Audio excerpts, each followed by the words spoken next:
2 சாமுவேலுடைய புஸ்தகம் 20வது அதிகாரம் 16வது வசனம். 2 சாமுவேலுடைய புஸ்தகம் 20வது அதிகாரம் 16வது வசனம். அப்பொழுது புத்தியுள்ள ஒரு ஸ்திரீ பட்டணத்திலிருந்து போதும். புத்தி உள்ள ஒரு ஸ்திரீ பட்டணத்திலிருந்து எழும்பி வெளியே வந்தா. பிரியமானவர்களே, இது ஒரு வித்தியாசமான சப்ஜெக்ட். எவ்வளோ நேரம் சொல்லுவேன்னு தெரியாது. நான் அங்கே விலாவரியாக சொன்னேன். இங்கே அவ்வளோ இருக்குமா டைம் அப்படி தெரியாது. முடிஞ்சுன்னா நான் அடுத்த வாரம் கொஞ்சம் சொல்கிறேன், இன்னொரு சரகதியை சேர்த்து. இதில் புத்தி உள்ள ஒரு ஸ்திரீ அவள் எழும்பி பட்டணத்திலேருந்து வெளியே வந்தாள். இவளுக்கு பேர் கொடுக்கப்படல. எந்த கூட்டத்தாரை சேர்ந்தவனு தெரியாது, எந்த வம்சத்தில் வந்தவனும் தெரியாது. ஆனால் இவளை புத்தி உள்ள ஸ்திரீ என்று தான் இந்த வேதம் அழைக்குது. இந்த சப்ஜெக்டில் முக்கியமான ஆட்கள் ஒரு 3 பேர் வராங்க. ஒன்று இந்த புத்தி உள்ள ஸ்திரீ, 2வது யோவாப், 3வது சேபா அப்படி சொல்லி ஒரு ஆள் வரான். இந்த 3 பேரும் இதில் முக்கியமான கதாபாத்திரங்கள். நடுவில் கொஞ்சம் சின்ன சின்ன ஆட்கள் வருவாங்க. இதோடைய சப்ஜெக்டை உங்களுக்கு நான் சொல்கிறேன். தாவீது ராஜா அப்சலோமுக்கு பயந்து வெளியே போய் ஊராக சுற்றிட்டு அப்சலோம் செத்து போயிடுவான். செத்து போன பிறகு அவன் தன்னுடைய சிங்காசனத்துக்கு வரான். யார்? தாவீது ராஜா தன் சிங்காசனத்துக்கு வந்து சிங்காசனத்தில் அமர்றான். சிங்காசனத்தில் அமரும்போது அவன் ஒரு ஆளை கூப்பிட்டு சொல்கிறான், இங்கே வா, இப்போ தான் நான் அப்சலோமுக்காக பயந்து ஊராக அலைஞ்சிட்டு பெரிய பிரச்சனையை சந்திச்சுட்டு வந்திருக்கிறேன். இப்போது மறுபடியும் ஒரு பிரச்சனை ஆரம்பிக்க போகுது. அந்த பிரச்சனையை ஒன்றுமில்லாமல் நீ ஆக்கணும் அப்படி சொல்லி ஒரு ஆள்கிட்ட சொல்கிறான். 6வது வசனம். அப்பொழுது தாவீது அபிசாயை பார்த்து, அப்சலோமை பார்க்கிலும் பிக்ரியின் குமாரனாகிய சேபா இப்பொழுது நமக்கு பொல்லாப்பு செய்வான். அப்சலோமை பார்க்கிலும் பெரிய பிரச்சனை வரப்போகுது. அப்சலோமை பார்க்கிலும் ஒரு துர்மார்க்கன் இருக்கிறான், அவன் மோசமானவன், அவனால் நமக்கு பிரச்சனை வரப்போகுது. இப்போ தான் நான் அரண்மனையெல்லாம் விட்டுட்டு காடாக அலைஞ்சிட்டு வந்திருக்கிறேன், மறுபடியும் ஒரு பிரச்சனை ஆரம்பிக்க போகுது, அதை நீ சால்வ் பண்ணணும் அப்படி சொல்கிறான். பிரியமானவர்களே, யார் இந்த சேபா? இந்த சாமுவேலுடைய 20வது அதிகாரத்தை விட்டு வெளியே போயிடாதீங்க. எப்போனா வசனம் சொல்லும் போது வேணால் வேறு புஸ்தகத்துக்கு போங்க, ஃபுல்லாக இதில் தான் இருக்கும். சரி, யார் இந்த சேபா? 1வது வசனத்தில் வாசிக்கிறோம், இவன் பென்யமீன் கோத்திரத்தை சேர்ந்தவன். இவன் யார்? பென்யமீன் கோத்திரம், அதாவது சவுல் குடும்பத்தில் வந்தவன், பென்யமீன் கோத்திரத்தை சேர்ந்தவன். அதில் ஒரு பையனுடைய மகன். அவன் யார்? பிக்ரி அப்படி சொல்கிறதான ஒருத்தனுடைய மகன் தான் இந்த சேபா. பிக்ரி அப்படி சொன்னால் என்ன அர்த்தம்? முதல் மனிதன், முந்தினவன், எல்லாவற்றுக்கும் முதன்மையாய் வந்து நிற்பவன் அப்படி சொல்லிட்டு.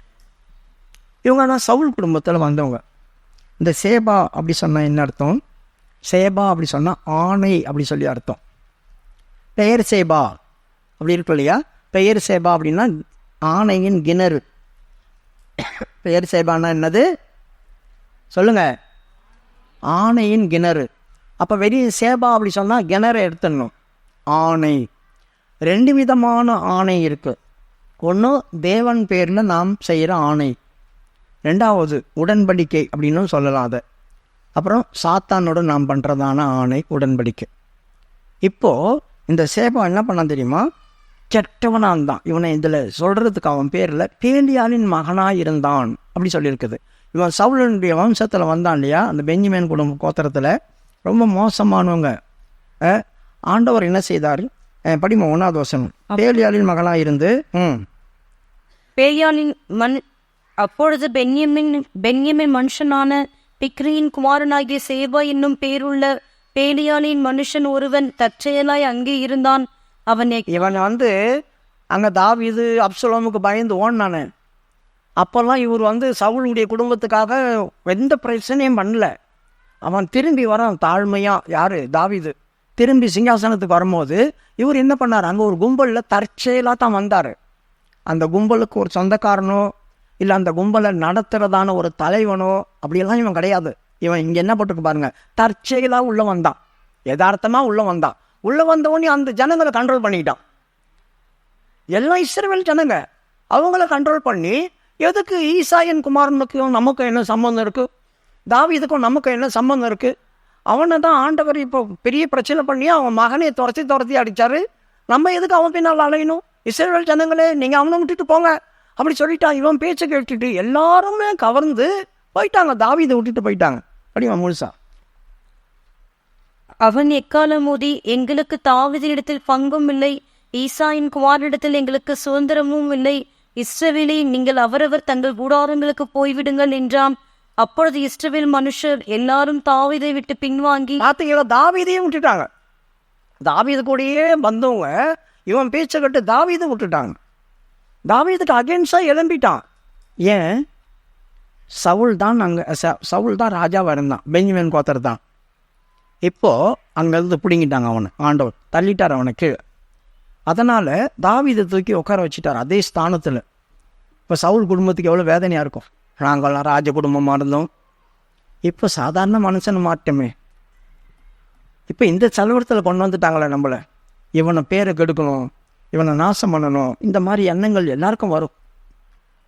ஆண்டவர் பாருங்க, இந்த பென்யமீன் கோத்திரம் இது ஆகாதுன்னு தள்ளி விட்டார். இப்போது இந்த புத்தி உள்ள ஸ்திரீ சபைக்கு ஒப்பிடுது. இந்த புத்தி உள்ள ஸ்திரியை நாசம் பண்ணுறதுக்காக போராடிட்டு கிடக்கும் தெரியுமா? அந்த மாதிரி தான் இவங்க குடும்பங்களில், தாவீது குடும்பங்களில் நிறைய பேர் எழுமான்.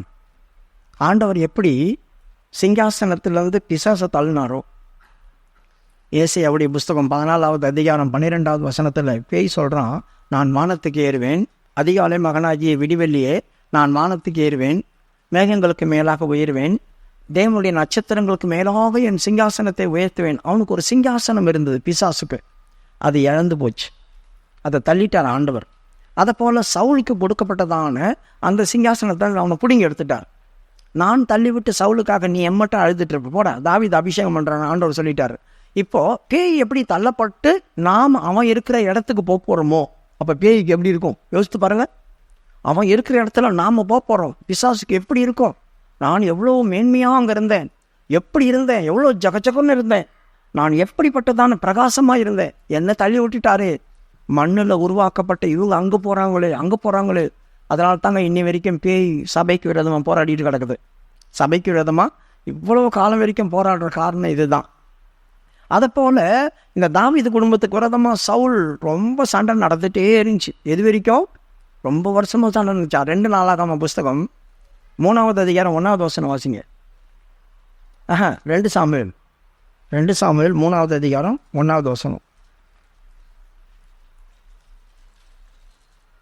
சவுலின் குடும்பத்துக்கும் தாவீதின் குடும்பத்துக்கும் நெடுநாள் யுத்தம் நடந்தது.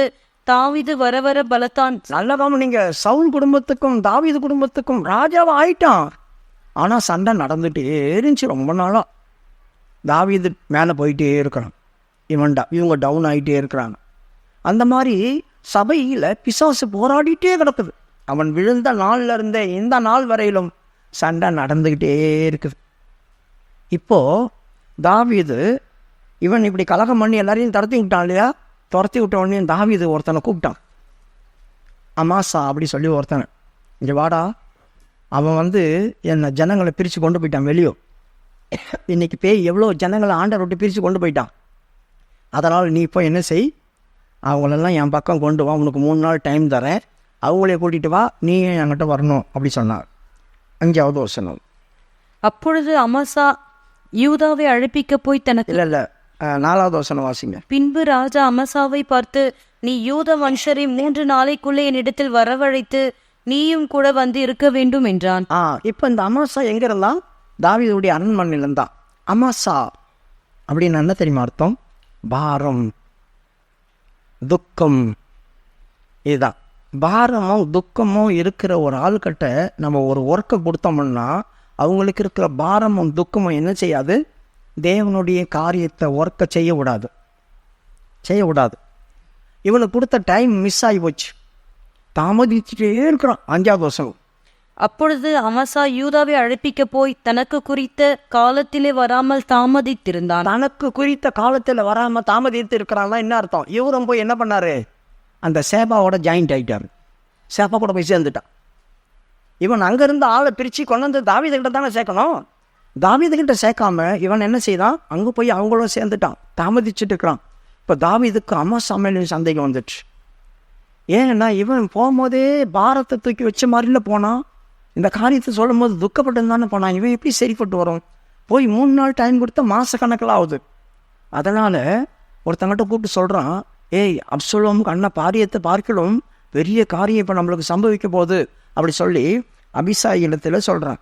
6வது வசனம். அப்பொழுது தாவீது அபிசாயை பார்த்து, அப்சலோமை பார்க்கிலும் பிக்ரியின் குமாரனாகிய சேபா இப்பொழுது நமக்கு பொல்லாப்பு செய்வான். நல்ல கவனிங்க, இப்போதான் ஒரு பிரச்சனை முடிஞ்சு நீங்கள் கொஞ்சம் தேடி வந்திருக்கீங்க. இப்போ தான் ஒரு பிரச்சனை முடிஞ்சு கொஞ்சம் அப்படியே தலை தூக்கி நிம்மதிரா சாமி, இப்போ தான் பிரச்சனை முடிஞ்சு ஏதோ ஓஞ்சி போய் கிடக்கிறேன், என்னை சரிப்படுத்தினா அடுத்தது ஒரு பிரச்சனை வந்தால் எப்படி இருக்கும் உங்களுக்கு? யோசித்து பாருங்கள். ஒரு பிரச்சனையை சமாளிக்கிறதுக்கே போதும் ஆகிப்போச்சு உங்களுக்கு. யாரால? தான் பெத்த பிள்ளையாலேயே. பயங்கரமான பிரச்சனை. அதுலேருந்து மீண்டு வரத்து பெரிய காரியமாக இருந்துச்சு. அடுத்த பிரச்சனை தொடங்குச்சுன்னா, அதனால தான் சொல்கிறேன், அவனை பார்க்கல இவன் பெரிய காரியம் செய்துடுவான் போல இருக்கு, இவனை உடனேயும் பிடிங்க அப்படி சொன்னான். இந்த அபிசாய் அப்படி சொன்ன என்ன அர்த்தம்? என் தகப்பனுடைய கிஃப்ட்டு அப்படின்னு அர்த்தம். என் தகப்பனுடைய கிஃப்ட், பரிசு. இப்போ இவங்ககிட்ட அவன் சொல்லி அனுப்புகிறான், என் போய் உன் ஆண்டவனாகிய ஆண்டவனுடைய ஆட்களை போய் கூட்டிகிட்டு நீ போய் அவனை தேடு. யாரை தேடு? சேபாவை தேடு. அவனை போய் கண்டுபிடிச்சி கொண்டு வா. அவன் இருந்தான்னா நம்ம இந்த அரசால முடியாது. ஒரு நாள் இந்த சிங்காசனத்துக்கு பிரச்சனை வரும். நீ போ, சமாதானமாக அவன் இருக்க விட மாட்டான் அப்படி சொல்கிறான். இவன் கூட தான் இவனை கூப்பிடாத ஒருத்தன் வந்து இன்வால்வ் ஆகிறான். அவன் தான் யார்? யோவாப் யார்? அபிசாயினுடைய சகோதரன். அவங்கள்ட்ட ராஜா சொல்லலை, ஆனால் அவனே வந்து ஜாயிண்ட் ஆகி அபிசாயி செய்யாத காரியத்தை தான் இவன் செய்தான். பிரியமானவர்களே, கர்த்தருக்குரிய காரியங்களை சொல்லி செய்கிறத விட சொல்லாமல் செய்கிறாங்களே அவங்க தாங்க மேன்மைப்படுவாங்க. ஒரு ஆள்கிட்ட ஒரு காரியத்தை இது செய் அதை செய்யன்னு சொல்கிறத விட சொல்லாமே செய்து அனுபவிக்கிறாங்களே அவங்க பேர் தான் வித்தியாசமாக ஆண்டதுக்கு முன்னால் போயிடும். இப்போது அதாவது இது அபிஷாகிட்ட தான் சொன்னான். ஆனால் யோவாப் அபிஷாகியுடைய சகோதரன் இவன் கூட போகிறான். இவன் கூட தான் சில பேர் வராங்க. யார்? படிமா 6வது வசனம் மூசா. அப்படியே தாவீது அபிசாயை பார்த்து, அப்சலோமை பார்க்கிலும் பிக்கிரியின் குமாரனாகிய சேபா இப்பொழுது நமக்கு பொல்லாப்பு செய்வான். அவன் அரணான பட்டணங்களில் வந்தடைந்து நம்முடைய கண்களுக்கு தப்பி போகாதபடிக்கு நீ உன் எஜமானுடைய சேவகரை கூட்டிக் கொண்டு அவனை பின்தொடர்ந்து போ என்றான். அப்படியே யோவாபின் மனுஷரும் கிரேத்தியரும். இப்போ யோவாப்பின் மனுஷர், இப்போ யோவாப்பு கூட ஒரு மனுஷன் தான். யோவாப் அப்படி சொன்ன என்ன தெரியுமா அர்த்தம்? என் தகப்பன் தான் எனக்கு தேவன், என் தேவன் தான் யெகோவா. எப்படி பேர் வச்சிருக்காங்க பாருங்க. இப்போ என் தகப்பன் தான் என் யெகோவா கர்த்தர் அப்படி சொன்னாக்கா அவருக்கு கூட கொஞ்சம் பேர் இருந்தாங்களா. அவங்க யாரு? அவங்க தாங்க தேவ தூதர். பிதாவுக்கு அதிகமாக தூதர்கள் தான் இருந்தாங்க. அப்போது இந்த யோவாப்பி கூட ஒரு மனுஷர் இருந்தாங்க. அந்த மனுஷர் யோவாப் கூட வந்தாங்க. அவங்க வராமல் இன்னும் 2 கூட்டத்தார் வராங்க. இன்னொரு யாரு? ஒன்று கிரேத்தியர் அப்படி சொன்னால் என்ன அர்த்தம்? உயிர் காப்பவர்கள், உயிர் பறிபோகாமல் பாதுகாக்கிறவங்க, உயிரை பாதுகாக்கிறவங்க தான் இந்த கிரேத்தியர். இவங்க சாதாரணமான ஆளில் இஸ்ரவேலை சேர்ந்தவங்களும் கிடையாது. பெலிஸ்தேர் இருந்தாங்க இல்லையா, அந்த பெலிஸ்தேர் நாட்டிலேருந்து வந்தவங்க, அரசியலுக்காக வந்தவங்க. தாவீதுடைய சேனையில் விசேஷமாய் தங்கிட்டாங்க. இவர்கள் எப்படிப்பட்டவங்க? யாரும் சாக விடாமல் பார்த்துப்பாங்க. யாரை சாக விடாமல் பார்த்துப்பாங்க? அவங்களுடைய சேனையில் யுத்தம் நடக்கும்போது ஒருத்தன் வெட்டும் போதில் இவன் வந்து குறுக்க நின்று தடுத்துருவான். யாரையும் சாகணும். அவங்க பேர் உயிர் காப்பவர்கள். எப்படி இருப்பாருங்க? இன்றைக்கும் ஆண்டவர் நம்மளுக்கு அப்படி தான் நம்மளை வச்சிருக்கார் ஏற்படுத்தி. எத்தனையோ பேர் பிசாசினாலும் செத்து போகிறாங்க, வியாதினாலும் செத்து போகிறாங்க. அவங்களுக்காக நம்ம போராடி திறப்பின் வாசல் நின்று பிசாசுக்கும் தேவனுக்கும் மத்தியஸ்தராய் நடுவில் நின்று ஜபிச்சு போராடுறமே, அவங்க தாங்க உயிர் காப்பவர். துர்மார்க்கனை பார்த்து ஆண்டவர் சொல்கிறாங்க, சாகவே சாவா என்று நான் சொல்ல முடியும். துர்மார்க்கனுடைய மரணத்தை நான் விரும்புகிறது இல்லை. துர்மார்க்கனுடைய மரணத்தை நான் விரும்புகிறேன். அவன் மனம் திரும்பி உள்ளே வருவதே நான் விரும்புகிறேன். அப்போ துர்மார்க்கனுக்கு போய் சொல்லுவான், அவன் செத்துருவான், நீ சொன்னீன்னு அவன் தப்பிச்சுக்குவான். அப்படிப்பட்டதான ஆட்கள் இவங்கெல்லாம் சாவாமல் காப்பாற்றுறவங்க. இப்படிப்பட்டதான ஒரு கூட்டத்தார் தாவீதுடைய சேனையில் இருந்தாங்க. இவங்க தான் கிரேத்தியர்கள். யார் இவங்க? கிரேத்தியர்கள். ரெண்டாவது பிலேத்தியர்கள் அப்படி சொல்லி ஒரு கூட்டத்தார் இருக்கிறாங்க. அவங்களும் இவங்க கூட வந்தாங்க. பிலேத்தியர்கள் அப்படி சொன்னால் என்ன? வேகமான தூதர்கள் அப்படி சொல்லி அர்த்தம். வேகமான தூதர்கள் அப்படி சொன்னால் என்ன அர்த்தம்? தூதர்கள் அப்படி சொன்னால் என்ன? தூதர்கள் அப்படி சொன்னால் அவர்கள் போய் மற்றவங்களுக்கு செய்தி சொல்கிறவங்க, மற்றவர்களுக்கு போய் செய்தி சொல்கிறவங்க. ரெண்டாவது, இந்த பேருக்கு வேறுபாட்டு, வேறு பிரித்தல் அப்படின்னு அர்த்தம் இருக்குது. இந்த உலகத்தில் ஆண்டவர் கொஞ்சம் பேரை அப்படியே வேறு பிரித்து எடுத்திருக்கிறார். எதுக்காக? தன்னுடைய சேனையில் இருந்து சண்டை போடுறதுக்காக. அதனால்தான் இஸ்ரவேலின் சேனைகளின் கர்த்தர், அந்த இஸ்ரவேலின் சேனைகளுடைய சேனைக்குள்ளே இந்த மாதிரி கூட்டத்தார் இருக்கிறாங்க.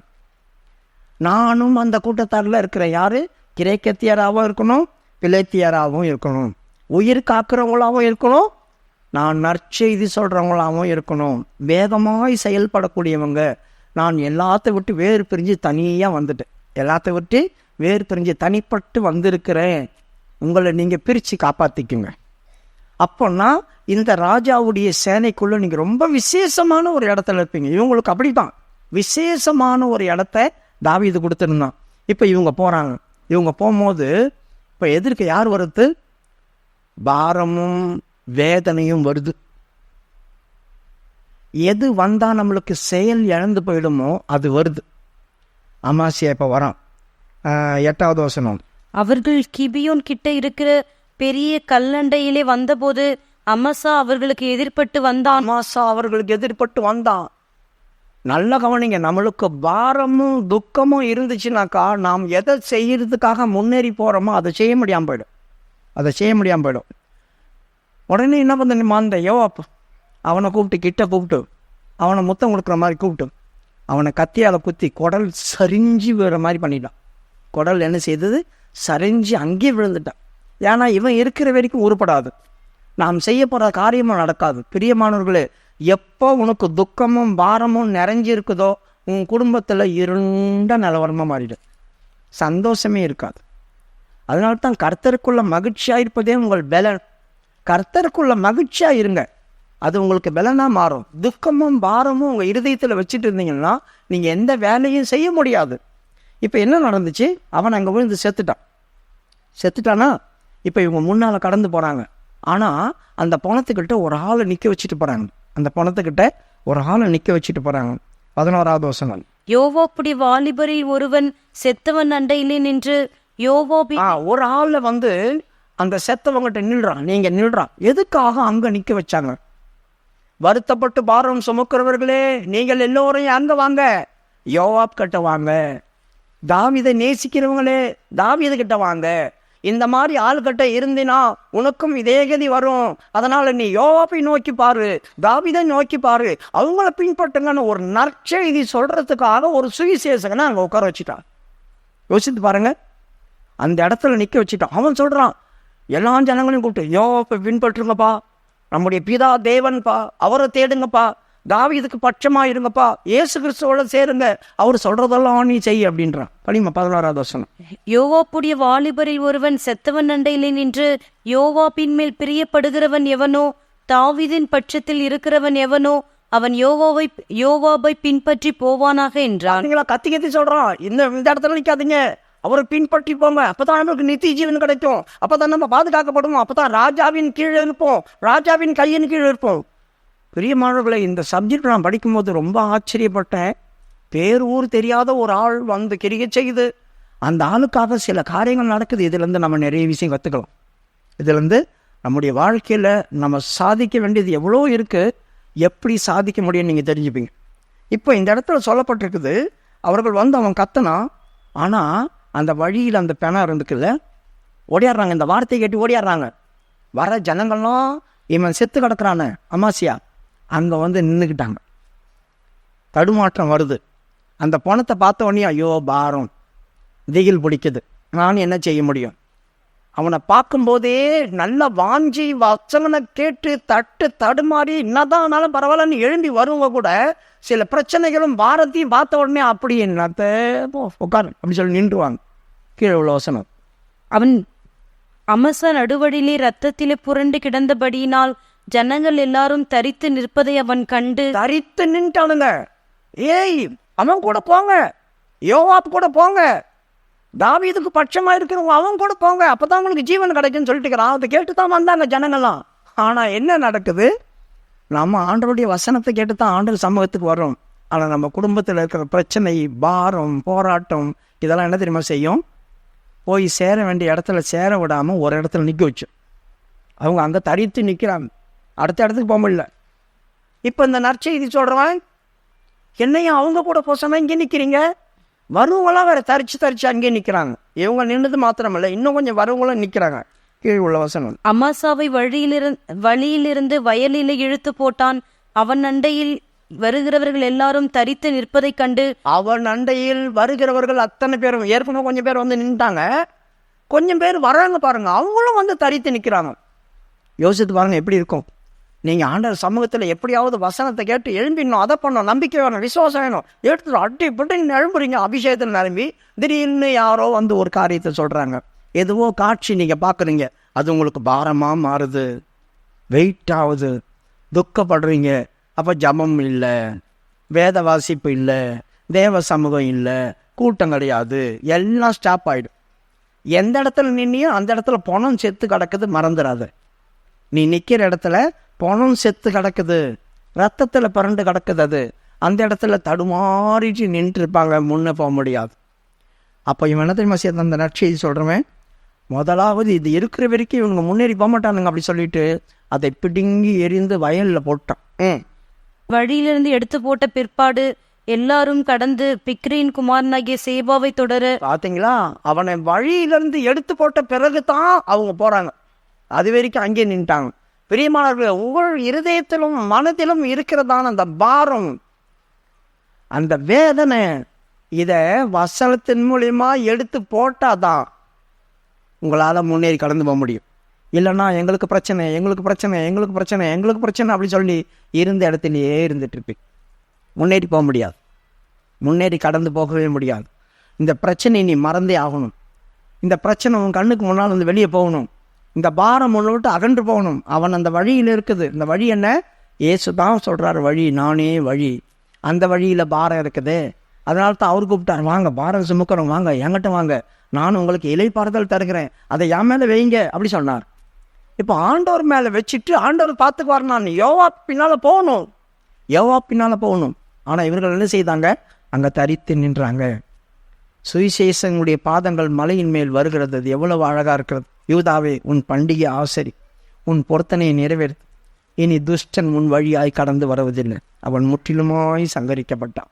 நான் கர்த்தரை தேடி அவரை துதிக்க ஆரம்பிச்சிட்டோம் அப்படின்னாக்கா சுவிசேஷம் சொல்கிறான், போங்கப்பா யோவாப்பை பின்பற்றுங்கன்னு சொல்கிறான். நான் அங்கே போயிட்டேன் அப்படின்னாக்கா என் பின்னால் வர துஷ்டன் சங்கரிக்கப்பட்டு விழுந்து கிடக்கிறான். அவனை நான் பார்த்துட்டு நிற்கக்கூடாது, நான் கடந்து போகணும். இனி அவன் என் வழியாய் வருவதில்லை. இப்போ இந்த ஜனங்கள் என்ன செய்தாங்க? அவனை தூக்கி போட்ட உடனேயும் யோவா பின்னால் போயிட்டாங்க எல்லாரும். இவர்கள் என்ன செய்தாங்க? போய் ஒரு இடத்துல ஸ்டாப் ஆகுறாங்க, ஒரு இடத்துல போய் நிற்கிறாங்க. 14வது வசனம். அவன் இஸ்ரவேல் கோத்திரங்களை எல்லாம் சுற்றி பெத்மாக்காவாகிய ஆபேல் மட்டாகவும் பேரின் கடைசி மட்டாகவும் வந்திருந்தான். போதும். 15வது வசனம். அவர்கள் போய் பெத்மாக்காவாகிய அவர்கள் போய் என்ன செய்தாங்க? பெத்மாக்காவாகிய ஆபேல் அப்படின்ற ஒரு ஊருக்கு போனாங்க. அந்த ஊருக்கு 2 பேர். அதாவது இந்த மேட்டுப்பாளையம் அங்கேருந்து தாண்டி போனால் இன்னொரு ஊர் சொல்கிறாங்களே, அந்த மாதிரி தான். ஒரே இடம்தான், பேர் மாறி மாறி வரோம் இல்லையா, அந்த மாதிரி ஒரு இடம் வச்சுங்க. பெத்மாக்கா அப்படின்னு சொன்னால் என்ன அர்த்தம்? மன உளைச்சல், அழுகை, வேதனை, இப்படிப்பட்டதான இடம்தான் அந்த பெத்மாக்கா. இப்போ நான் போய் செய்ய வேண்டிய வேலை செய்யணும், ஆண்டவருக்காக எதனா ஒரு காரியம் பண்ணணும், எனக்காகவும் நான் எதனா பண்ணிக்கணும் அப்படின்னாக்கா மன உளைச்சலில் இருந்தீங்கன்னா உங்களுக்காகவே நீங்கள் எதுவும் செய்ய மாட்டீங்களே, அப்புறம் எங்கே கடவுளுக்காக செய்ய போகிறீங்க? சரீரத்தில் உங்களுக்கே பலன் இருக்காது, மன உளைச்சலில் போவோம். என்ன வாழ்க்கை அதுதானே மன உளைச்சல். என் வாழ்க்கையே எனக்கு போர் அடிச்சு போச்சு, நான் என்னத்தை நிம்மதியாக இருக்கிறேன், நான் என்ன நல்லா இருக்கிறேன், எனக்கு எல்லாரும் கைவிட்டு போயிட்டாங்க, என்னை எல்லாரும் விட்டுட்டாங்க, நான் அது நடக்கலை, இது நடக்கலை, அது போச்சு, இது போச்சு அப்படின்னு சொல்லி புலம்புவோம். மன உளைச்சலில் என்ன பேசுகிறோன்னே நமக்கு தெரியாது. அந்த அனுபவம் தான் அது. அழுகையின் வீடு. தனியாக போய் உட்காந்து அழுதுட்டு கிடக்கணும். தனியாக போய் உட்காந்துட்டு அழுதுட்டு கிடக்கணும். இப்போது இந்த இடம் ரெண்டாவது, இது ஆபேல் என்கிறதான ஊர் அப்படி சொல்லியிருக்கு. ஆபேல் அப்படி சொன்ன என்ன, சுவாசம் நியமிக்கப்பட்டது அப்படின்னு அர்த்தம். அப்போ இந்த இடத்துல மன உளைச்சல் வந்துச்சுன்னா என்ன ஆகும்? சுவாசம் போய்டும். நல்லா கவனிங்க, சுவாசம் இருக்க வேண்டிய இடத்துல நான் மன உளைச்சல்லையும் அழுகையின் வீடாக மாறி இருந்தேன்னா என் சுவாசம் என்னை விட்டு போயிடும். நான் மரணத்துக்கு நியமிக்கப்பட்டவனாய் மாறுவேன். என் சுவாசம் போச்சுன்னா நான் மரணத்துக்கு நியமிக்கப்பட்டவனா மாறிடுவேன். அப்போ இந்த இடத்துக்குள்ளே வந்தா இப்படி. ஆனால் அங்கே ஒரு ஆள் நிற்குது. யார்? யோவாப். இந்த இடத்துக்கு வந்த பேர், அவன் கூட இருந்ததான ஆட்கள் என்ன தெரியுமா செய்தாங்க? அந்த இடத்துல இருக்கிற கொத்தளம் போட்ட இடத்த உடைச்சி போடணும்னு பார்க்குறாங்க. உடைக்கணும், இதை நாசம் பண்ணணும், இது நம்ம சுவாசத்தை கெடுத்துரும், நம்மள மரணத்துக்குள்ள இது உங்களை காலி பண்ணால் தான் உள்ளே போக முடியும் அப்படி சொல்லி அவங்க எத்தனை பார்க்குறாங்க, பிளான் போட்டுட்டாங்க. இதை உடைக்கணும்னு முயற்சி பண்ணுறாங்க. அந்த நேரத்தில் என்ன தெரியுமா நடந்துச்சு? அந்த ஆபேல் ஊருக்குள்ளேருந்து ஒரு ஸ்திரீ எழும்பி வரா. ஒரு பெண். யோசித்து பாருங்க, அந்த ஊர் முழுதும் சேனையினால நிரம்பி இருக்குது. பயங்கரமான சண்டை கொஞ்ச நேரத்துக்குள்ள நடக்க போகுது. ஊருக்குள்ளே வந்து எத்தனை பேரையும் வெட்டி போட போகிறாங்க, ஒருத்தங்கூட குழைக்க முடியாது. அந்த மாதிரி ஒரு சூழ்நிலையில் எல்லாரும் போய் பயந்து ஒளிஞ்சிருக்கிறாங்க. ஏன்னா வந்தவங்க அத்தனை பேரும் பராக்கிரமசாலிங்க, வேகமானவங்க, அவங்கள கட்டுப்படுத்த முடியாது. எல்லாம் இவங்களுக்கு தெரியும். ஏன்? இந்த ஆபேல் எங்கே இருக்குது? இஸ்ரவேலுடைய வடக்கில் இருக்குது. கொஞ்சம் தூரம் தான். இதுவும் இஸ்ரவேலை சேர்ந்தது தான். அப்போ இவங்களுக்கு வந்திருக்கிறவங்க யாருன்னு தெரியும். தாவீது கூட இருக்கிறவங்களாம் சாதாரணமான ஆட்கள் அல்ல, பராக்கிரமசாலிகள் அவங்கெல்லாம். அப்படிப்பட்ட ஆள் வந்துருமா? அந்த ஊரில் இருக்கிறவங்களாம் எவனா வந்து நிற்பானா? எல்லாரும் ஓடி போய் பதுங்கி குகைக்குள்ளே அங்கேயும் இங்கேயும் ஒளிஞ்சிட்டு இருக்கிறாங்க. பிரியமானவர்களை, இஸ்ரவேல் ஜனங்கள் என்ன தெரியும் பண்ணுவாங்க? எதனா ஒரு பிரச்சனை வந்தால் ஓய் குகையும் கெபியும் போதாரக்குள்ளேயும் ஒளிஞ்சிப்பாங்க. நியாயாதிபதிகளுடைய புஸ்தகம் 6வது அதிகாரம் 2வது வசனத்தை வாசிங்க. நியாயாதிபதிகள் புஸ்தகம் 6வது அதிகாரம் 2வது வசனம். மீதியானியர் கை இஸ்ரவேலின் மேல் பலத்து கொண்டபடியினால் இஸ்ரவேல் புத்திரர் மீதியானர் நிமித்தம் தங்களுக்கு மலைகளில் உள்ள கெபிகளையும் குகைகளையும் அரணான ஸ்தலங்களையும் அடைக்கலங்களாக்கி கொண்டார். அடைக்கலமாக்கி கொண்டாங்கன்னு அர்த்தம். ஓடி போய் ஒழிஞ்சிக்கிட்டானுங்க. ஏன்னா மீதியானியருடைய கை பலத்து போச்சு. இஸ்ரவேல் ஜனங்களுக்கு எதனா ஒரு பெரிய சண்டை படுத்து நம்மளால ஜெயிக்க முடியாதுன்னு தெரிஞ்சுன்னா உடனே அவங்க என்ன பண்ணுவாங்க? ஓடி போய் ஒளிஞ்சிப்பாங்க. எங்கன்னா குகைக்குள்ளேயோ பொதாருக்குள்ளேயோ பொந்துக்குள்ளேயோ பூந்துருவாங்க. யாரும் வெளியே வரமாட்டாங்க. இந்த மாதிரி இருக்கிற நேரத்தில் ஒரு ஸ்திரீ துணிவாய் தைரியமாய் எழுப்பி வந்து படத்தளபதியை பார்க்க வரா. படத்தளபதியை, சாதாரணமான ஒரு ஆளையை பார்க்க முடியாது. படத்தளபதிக்கிட்ட நான் பேச வரேன், ஊர் சார்பாய். பிரியமானவர்களே, எனக்கு ஆச்சரியமாக இருந்துச்சு. இவ பேரும் தெரியாது. அந்த ஊரில் இருக்கிறதான ஆட்களில் முக்கியமான ஆள் தான் வரணும். ஆனால் இவ எப்படி வரா தெரியுமா? இவ அந்த ஊருக்குள்ள வந்து எப்படி வரான்னா சத்தம் போட்டுட்டு வந்தா தாறுமாறா. 16வது வசனம். அப்பொழுது புத்தியுள்ள ஒரு ஸ்திரீ பட்டணத்திலிருந்து சத்தமிட்டு, கேளுங்கள் கேளுங்கள். நல்லா கவனிங்க. அந்த ஊரில் இருக்கிறதான அந்த புத்தி உள்ள ஸ்திரீ அந்த ஊருக்குள்ளேருந்து வெளியே வரும்போது என்ன சொல்லிட்டு வரா? என் கேளுங்களேன், என் பேச்சை கேளுங்களேன், என்னன்னு கேளுங்களேன் அப்படி சொல்லி சத்தம் போட்டு வரா. உனக்கு ஒரு பிரச்சனை அப்படி சொன்னாக்கா யாரை கூப்பிடணும்? அவள் யாரை கூப்பிட்டா தெரியுமா? போவாசை கூப்பிட்டா. அவன் அந்த யோவாப்பை கூப்பிட்டா. யோவாப்பு, என் சத்தத்தை கேளு, யோவாப்பு கிட்ட நான் பேசணும், அவனை இங்கே வர சொல்லுங்க. நமக்கு பிரச்சனையும் போராட்டமும் வரும்போது நாம் யார்கிட்ட பேசணும்? என் தகப்பனாகி ஆண்டவர்கிட்ட, என் தகப்பனாகி யெகோவா கிட்ட, என் தகப்பனாகி கர்த்தர்கிட்ட நாம் பேசணும்னு சத்தம் போடணும். அவள் சத்தம் போட்டா. நான் யோவாபு கிட்ட பேசணும், சத்தம் போடுறா. கேளுங்க கேளுங்க, எனக்கு இவ்வளோ பிரச்சனை வந்துடுச்சு, நீங்கள் தானே எனக்கு தகப்பன், நீங்கள் தானே எனக்கு சகலமோ, நீங்கள் என் சத்தத்தை கேளுங்க, நான் உங்கள்கிட்ட பேசணும். முதலாவது பிரச்சனையும் போராட்டம் வந்து அங்கங்கே ஓடாதீங்க. அவங்ககிட்ட இவங்ககிட்ட ஒன்றா தாசி தான் பிரச்சனை வரும். தேவ சமூகத்தில் உட்காரு, கர்த்தர்கிட்ட உன் சத்தத்தை போடு. மனுஷங்கிட்ட போய் இருப்போம் லபோ லபோ லபான்னு கத்தி சத்தம் போடணுக்கிறோம். ஏன் தேவன்கிட்ட நீங்கள் சத்தம் போட மாட்டீங்க? ஆண்டவரை நோக்கி ஏன் கத்த மாட்டீங்க? இவ கத்துறாளே, பயங்கரமான சத்தம் போடுறாளே. சத்தம் போட்டு வந்து கூப்பிட்றா, யோவாப்பு வாங்க வாங்க, யோவாப்புக்கிட்ட நான் பேசி ஆகணும், யோவாப்புக்கிட்ட நான் பேசி ஆகணும்னு சொல்கிறேன். படிமா 14. நான் யோவாப்போட பேச வேண்டும், அவரை இங்கே கிட்டே வர சொல்லுங்கள் என்றாள். பார்த்தீங்களா, நான் யோவாப் கிட்ட பேசணும், எனக்கு பிரச்சனை பெருசு, நான் பேசி தான் ஆகணும். பொம்பளை நீ எப்படி வருவா தரத்திட்டாங்க, நான் அங்கே போகிறேன் இங்கே போகிறேன்னு போயிடலாமா? ஒட்டானியா நீ உடம்படியா நிற்கி வைராக்கியமாக காட்டணும். அந்த இடத்துல தான் உன் வைராக்கியத்தை காட்டணும். அந்த இடத்துல தான் உன்னுடைய வீரியத்தை காட்டணும். அந்த இடத்துல தான் நீ தைரியமாக நின்று காட்டணும். பொம்பளை துரத்தி விட்டுருவாங்களே, நான் எப்படி பொறுத்து சொல்லவே கூடாது, நீ வந்து தான் ஆகணும். அவள் சொல்கிறா, நான் சாதாரணமாக நாலுக்கிட்ட பேச விரும்பலை, யார் தளபதி யார் சேனாதிபதி அவங்க வரட்டும், அவங்ககிட்ட தான் நான் பேசணும். இப்போது யோவாப் கிட்ட போய் சொல்லியிருப்பாங்களே, ஐயா உங்களை பார்க்க ஒரு பொம்பளை வந்திருக்கா. அது சகோதரியா? ஹேய் என்னையா லேடிஸ் வந்திருக்காங்கன்னு சொல்கிற, அந்த ஊரில் இருக்கிற மூப்பன் வரட்டையா, அந்த ஊரில் பெரிய ஆட்கள் யாருமே இல்லையா, என்ன என் பொம்பளைங்களை அனுப்பிச்சிருக்கானுங்க. யோசித்து பாருங்க, என்ன கேள்வியெல்லாம் வந்திருக்கோம் யோவாப்புக்கு. ஒரு லேடி என்ன வந்து பார்க்க வந்திருக்கா, என்ன பார்க்க வரணும்னா அந்த ஊருக்காரங்க தான் பெரிய ஆட்கள் வரணும், ஒரு பொம்பளையை போய் அனுப்பிச்சிருக்கானுங்க. உன வந்து என்னம்மா வேணும் உனக்கு, நீ தேடுறதான யோவாப் நான் தான், நீர் தான் யோவாப்போ அப்படி சொல்லி கேட்டாவோ. அவன் அவளுக்கு சமீபத்தில் வந்தபோது அந்த ஸ்திரீ நீர்தானா யோவாப் என்று கேட்டாள். அவளுக்கு சமீபமாய் வரும்போது நீ தான் எங்களுக்கு அப்பாவா, என்னப்பா நாங்கள் கத்தி கூச்சல் கூட தான் வருவியா, நீர் தான் யோவாப்பா, நான் தேடுற ஆள் நீ தானா. ஆண்டவர்கிட்ட ஒரு நாளாவது அடிப்பை சொல்லிக்குவேன், ஆண்டவரே எனக்கு பிரச்சனை, நான் தேடுற என் தேவன் நீர் தானா, பேசு வந்து என்கிட்ட அப்படின்னு. என்றைக்கு நான் சண்டை போட்டிருக்கீங்களா, உரிமையாக போய் ஜோம் பண்ணியிருக்கீங்களா? நம்மளுக்கு பிரச்சனை அழுகையின் வீடு போய் உள்ளே போய் பூந்துடணும், வெளியே கண்ணுக்கு தெரியாத அளவுக்கு வாங்கிட்டு வெளியே வரமாட்டேன். அப்போ நான் இந்த யோவாப் எப்படி வருவான்? யோவாப் வரமாட்டேன். யோவாப் வரணும்னு நீ சத்தம் போட்டிருக்கணும், யோவாப்புக்கு கேட்குற வரைக்கும் சத்தம் போட்டிருக்கணும், யோவாப் கிட்ட போய் ஒரு ஆள் சொல்கிற வரைக்கும் நீ சத்தம் போடணும். அப்படி சத்தம் போட்டால் தான் அவன் வருவான். இப்போ நீ தான் யோவாப்பா? ஆமாம் நான் தான் யோவாப்பு, உனக்கு என்ன பிரச்சனை சொல்லு அப்படி சொன்னேன்.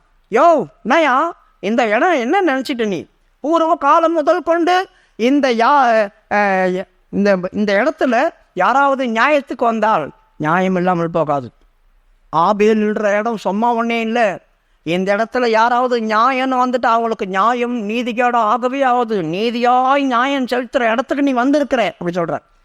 அப்பொழுது அவன், பூர்வ காலத்து ஜனங்கள் ஆபேலிலே விசாரித்தால் வழக்கு தீரும் என்பார்கள். 18வது வசனம். பூர்வ காலத்திலிருந்து ஆபேலில் போய் யாராவது ஒரு பிரச்சனை நின்னா அந்த பிரச்சனை சால்வ் பண்ணப்படும். எந்த ஒரு பிரச்சனையாக இருந்தாலும் நீங்கள் தேவ சமூகத்துக்கு தான் வரணும். அங்கே வந்து 2 பேர் நின்னா சால்வ் ஆகும். ஃபோன்லேருந்து ஹலோ டாட்டா சால்வ் ஆகாது. அதை புரிஞ்சுக்க, நேராக வரணும். இங்கே வந்தாங்களே, இவள் வந்தாங்க நிற்கிறான் இந்த இடத்துல, சொல்கிறா இது எப்படிப்பட்ட இடம்னு உங்களுக்கு தெரியுமா? பூர்வ காலத்து முதல் கொண்டு யாராவது தேவ சமூகத்து வந்தால் அவங்களுக்கு இங்கே சால்வ் ஆகும், நியாயம் விசாரிக்கப்படும், நீதி இல்லாமல் போகாது. அது மாத்திரமல்ல, நீ எந்த இடத்துக்கு வந்திருக்க தெரியுமா? இஸ்ரவேலின் தாய் என்கிற தேசத்துக்கு வந்திருக்கிற. இஸ்ரவேலின் தாய் என்கிற தேசம் இது சமாதானம் நிறைந்த இடம், சமாதானத்தில் வாழுறோம். அந்த இடத்த விழுங்க வந்தியோ அப்படி சொல்லி கேட்டாவோ. நியாயமும் நீதியும் சமாதானமும் இருக்கிற இடத்த விழுங்க வந்தியா நீ அப்படி சொல்லி கேட்டா. படிமா 19. இஸ்ரவேலிலே நான் சமாதானமும் உண்மையும் உள்ளவளாய் இருக்கையில் நீர் இஸ்ரவேலிலே தாய் பட்டணமாய் இருக்கிறதை நிர்மூலமாக்க பார்க்கிறீரோ? இஸ்ரவேலிலே தாய் பட்டணம் விசேஷமான இடம் இது. அந்த இடத்துல நீ வந்துட்டு இதை விழுங்குறதுக்கா வந்த எப்படி கேட்குறா பாருங்க. அவன் சொல்கிறான், ஏம்மா எனக்கு இந்த பட்டணத்தை விழுங்குறதோ இல்லை அழிக்கிறதோ அந்த எண்ணமெல்லாம் எனக்கு கிடையாது. 20வது வசனம். யோவோ பிரத்யுத்தரமாக, விழுங்க வேண்டும் அழிக்க வேண்டும் என்கிற ஆசை எனக்கு வெகு தூரமாக இருப்பதாக. இவ கேட்டா, எங்களை நிர்மலமாக்குவா, நாசம் பண்ணவா, எங்களுக்கு பிரச்சனை மேலே பிரச்சனை இப்படியெல்லாம் இருக்கு, எங்களை நாசம் பண்ணவா வந்தீர். அவன் சொல்கிறான், அம்மா இந்த பட்டணத்தை அழிக்கவோ நிர்மலமாக்குவலாம் நான் வரல. ஒரு ஆள் உள்ளே வந்திருக்குது, சேபா உள்ளே வந்திருக்கிறான், அவனை மட்டும் அனுப்பிடு. பிரியமானவர்களே, சாத்தானோடு நாம் உடன்படிக்கை பண்ணிக்கிட்டோம், நம்மளுக்கு தெரியாமல் கூட யாராவது உள்ளே வந்துடுவாங்க. நம்மளுக்கே தெரியாது. இப்போ இவளுக்கும் தெரியாது, அந்த ஊராருக்கும் தெரியாது இப்படி ஒரு ஆள் உள்ளே வந்திருக்கான்னு. அவள் சொல்கிறா, அப்படின்னு ஒரு ஆள் வந்திருந்தா, அப்படி ஒரு ஆள் வந்திருந்தா மதில் மேலேருந்து அவன் தலை உன் காலுக்கிட்ட வந்துடும். எவனாக இருந்தாலும் சரிதான், நீ எனக்கு டைம் கொடு. யோசித்து பாருங்கள். அவன் சொல்கிறான், உங்கள்கிட்ட சண்டைக்கு வரமாட்டேன், நீ போய் அவன் தலையை கொண்டு வா போதும். நமக்குள்ளே இருக்கிற பிரச்சனை என்னன்னு நாம் தான் தேடி கண்டுபிடிக்கணும். அதை விட்டுட்டு பெரிய தடாபுடான்னு இறங்கக்கூடாது. அவள் சரியாக அவனுக்கு உபதேசம் பண்ணான், சரியாக பதில் சொன்னான். நான் போய் தேடுறேன், அவன் உள்ளே இருந்தான்னா அவனுடைய மதில் மேலேருந்து அவன் தலை உருண்டு உன் கால்கிட்ட வரும். படிமா. காரியம் அப்படி 21வது வசனம். காரியம் அப்படியல்ல, பிக்ரியின் குமாரனாகிய சேபா என்னும் பேருள்ள எப்ராயிம் பர்வதத்தானாயிருக்கிற ஒரு மனுஷன் ராஜாவாகிய தாவீதுக்கு விரோதமாய் தன் கையை ஓங்கினான். அவனை மாத்திரம் ஒப்பு கொடுங்கள், அப்பொழுது பட்டணத்தை விட்டு போவேன் என்றான். கவனிங்க, நம்ம ஆவிக்குரியவங்க தான், உண்மையானவங்க தான், எல்லா காரியத்திலும் கண்டதாக இருக்கிறோம். எதனா சின்ன சின்ன பிரச்சனை நம்மளை அறியாமையே நமக்குள்ளே வந்துடும். ஏமாந்து போய் மாட்டிப்போம். யாராவது நம்மளை வகையாக வஞ்சகமாக நம்மளை ஏமாற்றிடுவாங்க. நாம் போய் மாட்டிக்கிட்டு உள்ளே உட்காந்துட்டு இருப்போம். அவங்க நமக்கு உள்ளே உட்காந்துட்டு அவங்களுக்கு பெரிய பிரச்சனை உண்டு பண்ணி விட்டுருவாங்க.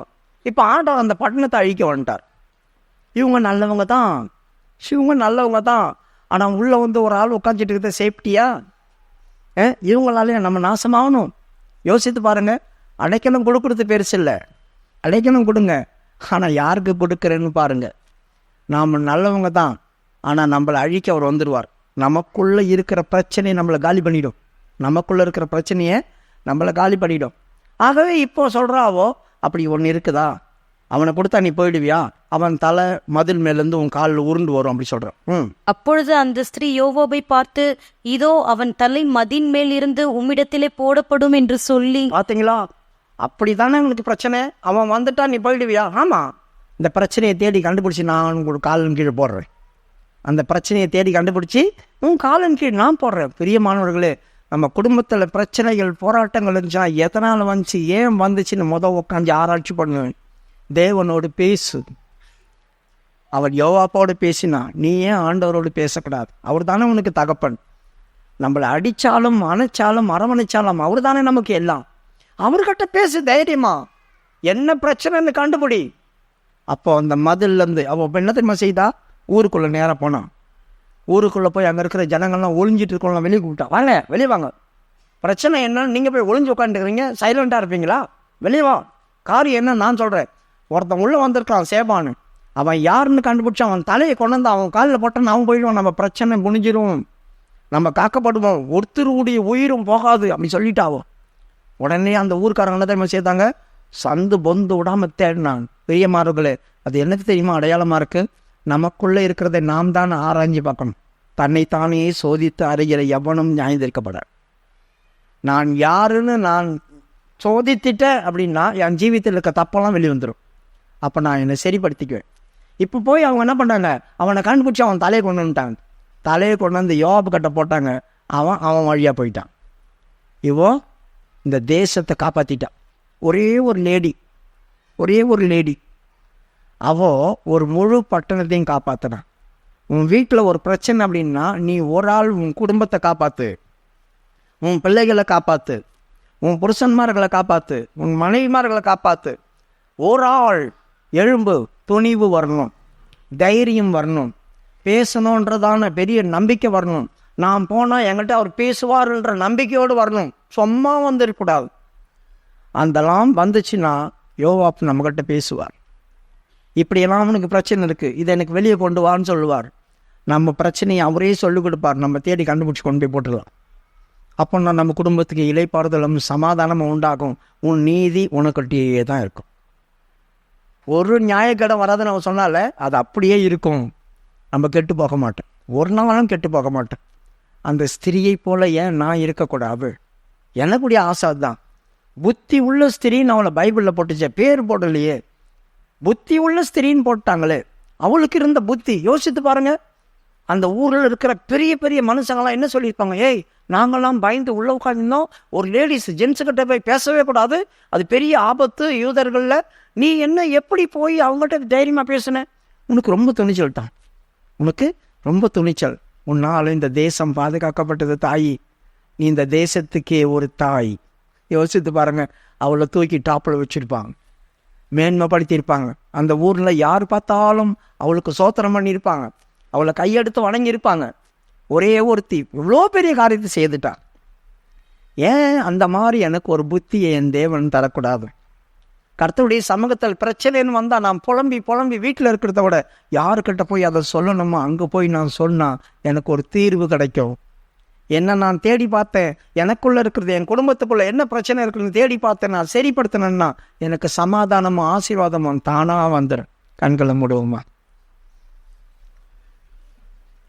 நான் உங்களுக்கு ரொம்ப சுருக்கி தான் பிரசங்கம் பண்ணேன். அங்கே பண்ண மாதிரி பண்ணல, அங்கே ரொம்ப விலாவரியாக பண்ணேன்.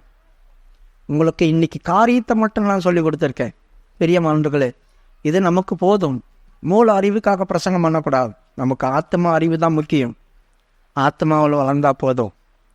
ஆண்டவரே, என்னை ஏன் அப்படிப்பட்டதான ஒரு காரியமாக மாற்றக்கூடாது? எனக்குள்ளே இருக்கிறதான பிசாசோடு உடன்படிக்கை பண்ணவன் சாகட்டும், அந்த ஆணை எனக்குள்ளேருந்து முறிஞ்சு போகட்டும், அந்த உடன்படிக்கை என்னை விட்டு அகன்று போகட்டும். நான் யோவாப் என் பிதாவாகிய தேவனிடத்தில் போய் சேரட்டும். நான் அவரை நேசிக்கிறேன், அவர்கிட்ட தான் நான் போவேன். அந்த அமாசுக்கிட்டே நான் போகக்கூடாது. துக்கமும் பாரமும் என் மேல் பந்து சாஞ்சிடக்கூடாது. ஆண்டவரே, நான் எதையும் செய்ய முடியாத திராணி இல்லாத மனுஷனாய் மாறவே கூடாது. கர்த்தர் என்னை எல்லாம் செய்ய திராணி உள்ள ஆளாய் மாத்து.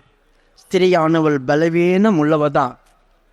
யோசித்து பாருங்க, அந்த நாட்டுக்கே அவள் பெரிய ராணியாக மாறி இருப்பா. அப்புறமா எவ்வளவு கெத்தாக இருந்திருக்கும், அந்த குடும்பத்துக்கு எவ்வளோ பெருமையாக இருந்திருக்கும். என் புள்ள போய் அங்கே பேசிட்டா, என் புள்ள போய் பேசினால்தான் அந்த நாடு தப்பிச்சது. அவளை பற்றி இன்னி வரைக்கும் நம்ம பேசிகிட்டே இருக்கிறோமே, யாரும் ஊர் பேர் தெரியாது. சபை நாம தான் அந்த ஸ்திரீ. கர்த்தர் நம்மை கொண்டு எவ்வளோ பேரை காப்பாற்றணும்னு நினைக்கிறாரு, நம்மை கொண்டு எத்தனையோ பேரை ரட்சிக்கணும்னு நினைக்கிறார். ஒவ்வொருத்தரும் நற்செய்தி சொல்லணும். தேவனை தேடு, அவர் பின்னால போ, உனக்கு சகலமும் வாய்க்கப்படும், உனக்காக நற்செய்தி அறிவிக்கப்படும், உன்னை எல்லாவற்றிலிருந்து விடுதலையாக்கப்பட்டு நீ சேஃப்டியான ஒரு இடத்துக்குள்ள வருவே, தாவீதின் ராஜாவின் கீழ் வருவ, சகலமும் உனக்கு கிடைக்கும். இப்படி பேசுங்க. அவன் பேசினானே, நற்செய்தி சொன்னானே, பாரத்தையும் வேதனையும் தூக்கி தூரம் ஏறி வயல்ல தூக்கி போடு. கர்த்தர் உனக்காக பெரிய காரியங்களை செய்வார். அந்த ஸ்திரியை போல சத்தம் போடு, ஆண்டவர் நோக்கி கூப்பிடு, நான் உங்கள்கிட்ட பேசணும்னு சொல்லு. ஷிடபாலா கடபா கத்துடமனாம் ஷடாயிர Bawaria Libin கடபா கத்துடமனாம் கடாயிர Ballia ரிபி ஷம்துடால Ballia. Hallelujah, hallelujah, hallelujah, hallelujah, hallelujah, hallelujah, hallelujah. இயேசுவே, ஷிடபாலா கடபா கத்துடபா கடபா கத்துடபா கடபா கத்துடபா கடபா கத்துடாயிர மானியா. ஏசப்பா, ஹalleluya, hallelujah, hallelujah, hallelujah, hallelujah, hallelujah, hallelujah, hallelujah. ஆவியானவரே, ஆவியானவரே, ஆவியானவரே, ஆவியானவரே, ஆவியானவரே, ஆவியானவரே, ஆவியானவரே, ஆவியானவரே, ஆவியானவரே, ஆவியானவரே,